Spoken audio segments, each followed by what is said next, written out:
buenas tardes Leila, bienvenida. Hola, gracias. Hoy voy a presentarte, Leila, primero. Tenemos el honor de recibir a Leila Zimmerman. Leila Zimmerman es licenciada en Educación por la Universidad de Buenos Aires, es docente e investigadora en el área de tecnología educativa y formación docente, y se especializó en artes y tecnología en la Universidad Nacional de las Artes, donde desarrolla su práctica profesional en la convergencia entre el arte, la tecnología y la educación. Le apasiona diseñar experiencias tecnoartísticas educativas que invitan a crear, explorar y aprender para el futuro. Leila, muchas gracias por estar hoy acá. Me encanta porque nuestra conversación empieza en línea con muchas de las conversaciones que tuvimos hoy durante el Seminario de Innovación Educativa, que es: necesitamos medir los aprendizajes de las cosas o los proyectos que vamos creando, los proyectos que implementamos. Y hoy, por ahí, desde mi rol en TICMAS, liderando el equipo pedagógico y también por mi experiencia en formación docente y emprendedurismo educativo, es que nos juntamos desde una mirada más científica a repensar ¿qué están los chicos aprendiendo hoy cuando implementamos proyectos? En este caso, Maker. Entonces, me gustaría empezar con una pregunta más amplia con vos, que es que nos cuentes un poco qué es la cultura Maker y qué crees vos que hace a un diferencial en los niños cuando aplican este tipo de programas en las escuelas. Bueno, en principio muchas gracias por la invitación, por todo lo que venimos a compartir hoy acá, que fue todo un proceso de investigación súper riguroso y con un equipo de trabajo muy apasionado.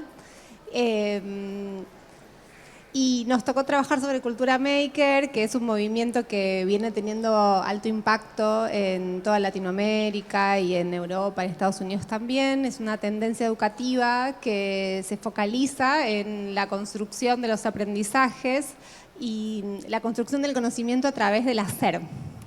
Tiene sus orígenes en el constructivismo, en Piaget y Papert, que son dos teóricos.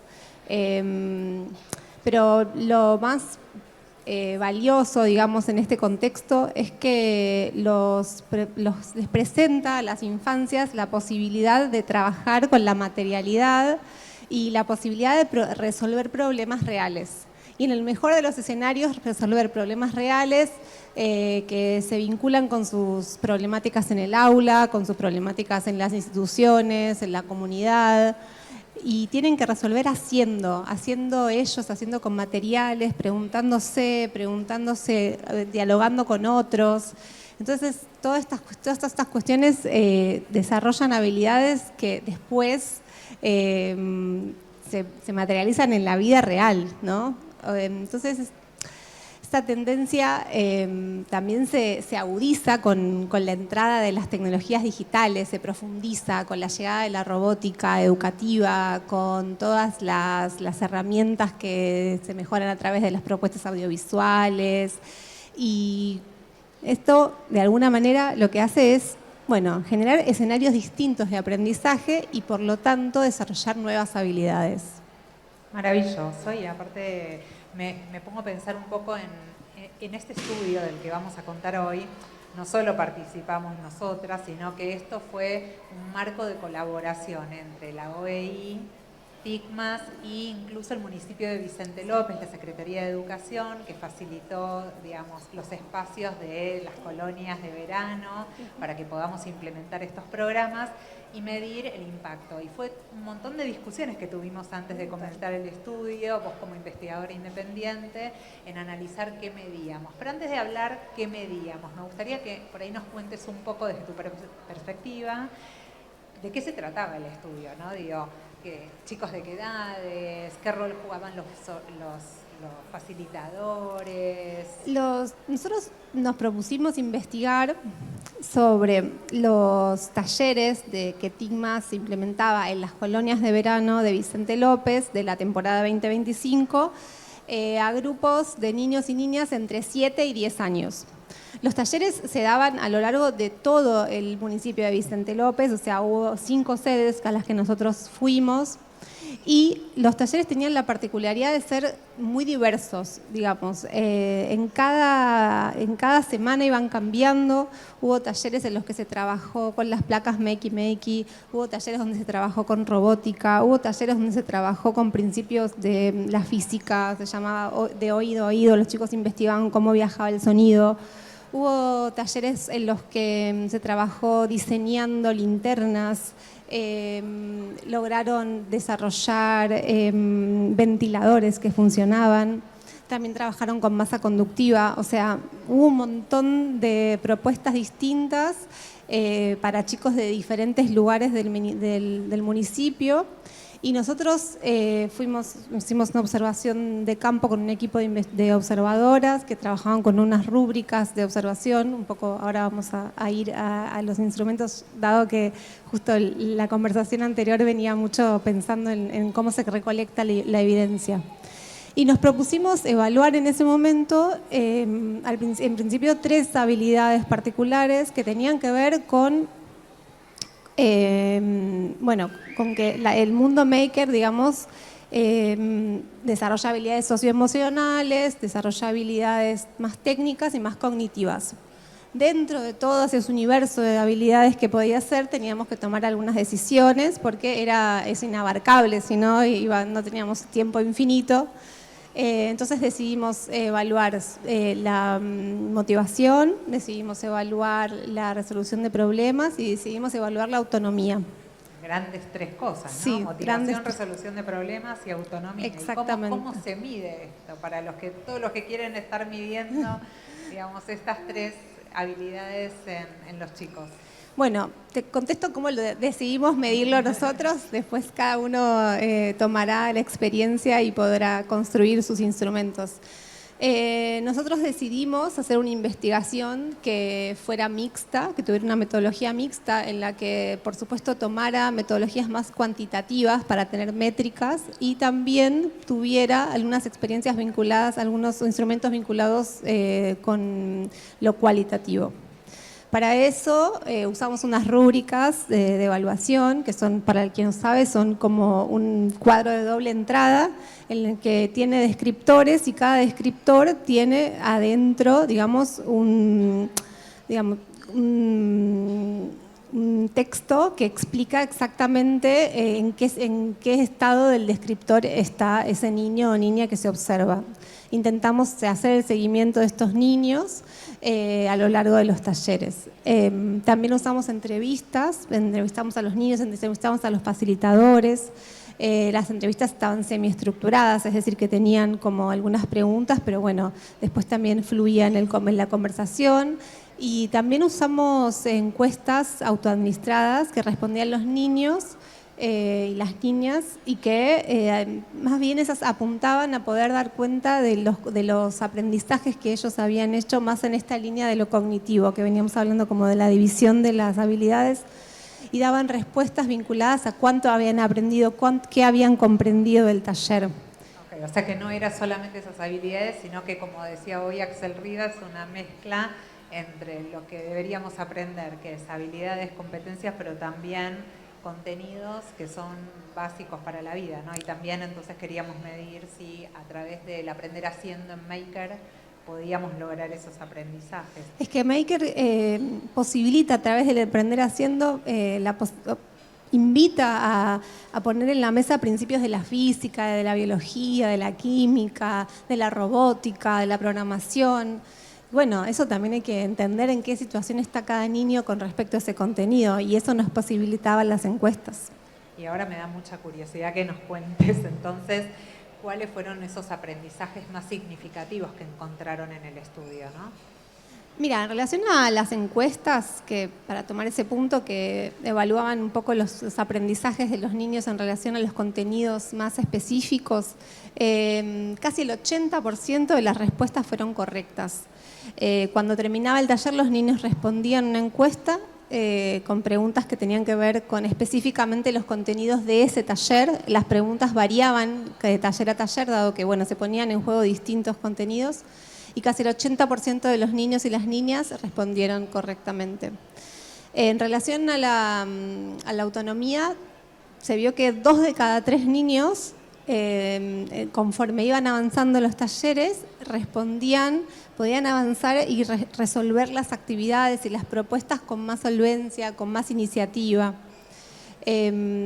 Y por otro lado, también surgieron otras cuestiones que fueron propias de la observación, de este instrumento que es la observación no participante, que tuvo que ver con la resolución entre pares. De repente un problema que quizás estaba planteado para que un niño o niña pudiera resolver solo, bueno, nada, entre la imitación y el pedir ayuda y la colaboración, bueno, se fue como creando esos vínculos, y eso de alguna manera también desarrolla habilidades socioemocionales súper valiosas y súper necesarias para la vida, porque nadie al final está solo, siempre resolviendo un problema, todos necesitamos de otros, todos consultamos a colegas o bueno, incluso a otras fuentes. Entonces ahí se vio que los niños y las niñas podían establecer esos vínculos. También se pudo ver cómo fácilmente se involucraban en la tarea, o sea, a medida que iban recorriendo los talleres, rápidamente ellos estaban atentos a ver cuál era la propuesta, que al principio por ahí no entendían tanto la dinámica y más adelante ya velozmente entendían que había un problema, que había que resolverlo, que había que intervenir, que era haciendo esa respuesta y que no la iban a poder hacer si no se involucraban, si no ponían el cuerpo, si no ponían la cabeza, si no ponían las manos. Eso a lo largo de los talleres también se vio. Me acuerdo, a ver si vos te acordás de ese caso, hablando ya de casos por ahí puntuales que vamos viendo también en las observaciones, el caso de un niño que se nos acercó a contarnos que se fue con el producto de ese taller a su casa y que fue una conversación en la mesa familiar de él relatando todo lo que había aprendido, cómo lo había hecho, cómo había sido ese proceso de aprendizaje, todas las preguntas que se estaba haciendo a través de lo que construyó, con lo cual nosotros nos enteramos porque los padres vinieron a contar luego en la colonia, digamos, todo ese proceso, con lo cual creo, a mi perspectiva, es uno de los elementos más valiosos del aprender haciendo de los proyectos Maker. ¿Tenés algún otro ejemplo que se te ocurra de casos que hayas visto significativos o que te haya quedado del estudio, que te parezcan relevantes más allá de las observaciones? Sí, de ese caso que contás, me quedaba con las ganas de decir que algo muy valioso que se vio a través de ese caso es todo este relato y esta posibilidad de romper la pared entre lo que pasa en el espacio de enseñanza, en el aula o en este caso en las colonias, y lo que llega a las casas, a las familias, que a veces es tan difícil desarmar los niños, poder entender qué es eso que aprendieron.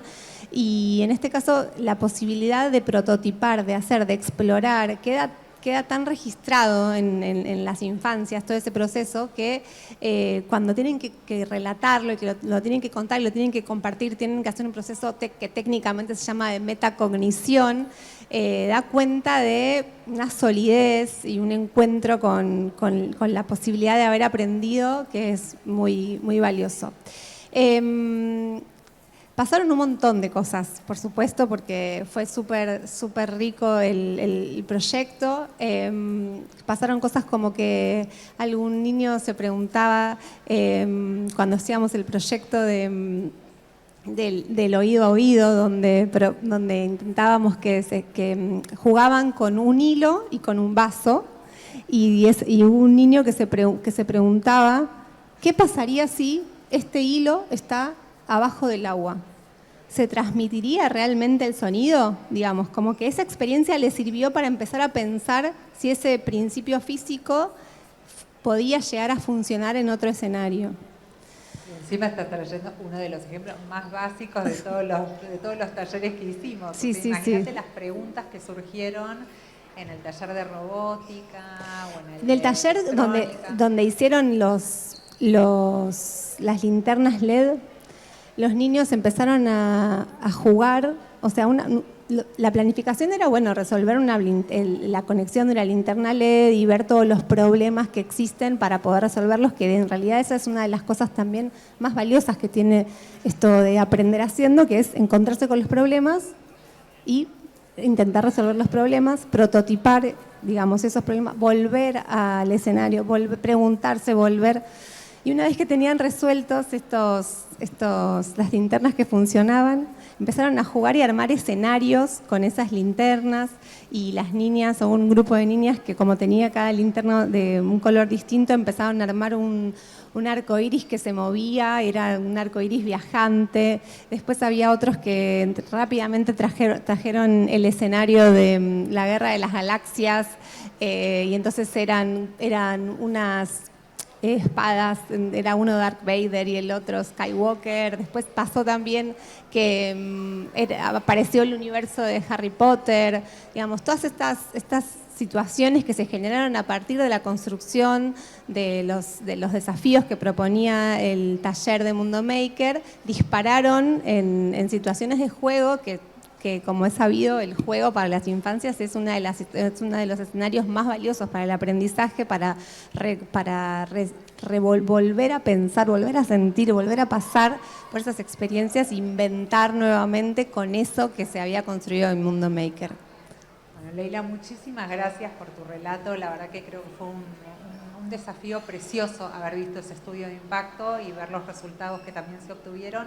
Así que bueno, gracias a vos, gracias a la OEI, gracias al municipio de Vicente López y a todo TICMAS por la experiencia y por estar hoy con nosotros. Bueno, muchas gracias. Gracias.